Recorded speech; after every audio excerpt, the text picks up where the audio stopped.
Well, I think the big thing about last season was simply that we made so much improvement during the course of the season.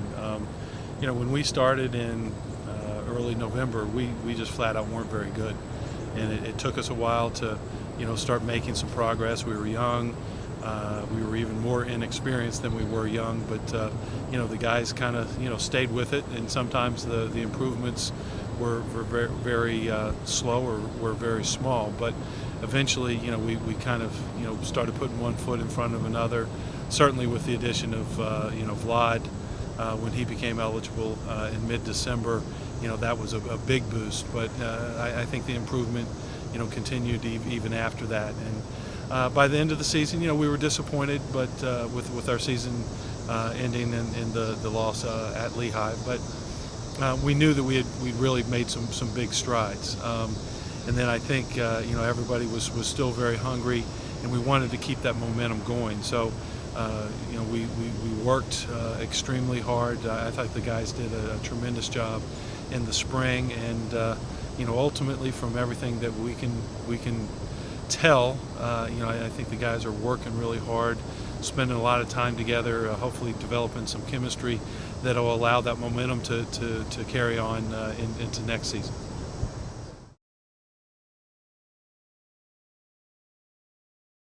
Well, right now I think there's of the 360, 300 and however many Division I programs are out there, I'd say a vast majority of them are thinking in very, very positive terms about their upcoming season, and we're certainly no different. I think there's a lot of reason to feel like next season could be much better than the last, given the fact that most everyone is returning, all the hard work that's gone on in the off season, the improvement that we saw individually and collectively over the course of last year.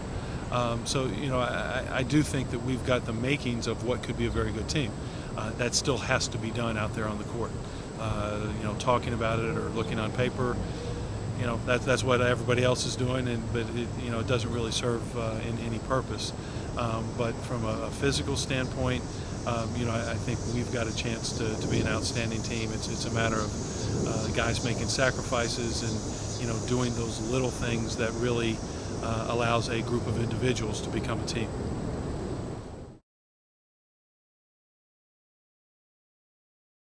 Well, a full arena anywhere is an advantage for whichever team is benefiting from the home court. But I think it's safe to say that when Bender Arena, and there have been a number of examples, we certainly like more, but when Bender Arena is full and really gets rocking, it is as good a home court advantage as there is in the country. It's not the biggest arena. It's not we don't have the most frills. We don't have all the bells and whistles. But what we do have when we get our students and faculty and alumni and just friends of the program in there, it's loud. It's hot. There's a lot of energy in there, and that really I think it does. It spurs on the players and helps to elevate their performance. So. Anytime we can get a great crowd, a sellout, or even a near sellout, when people come in there and they're excited and they're supporting in a very active, energetic way, that makes a difference, and it makes a very big difference.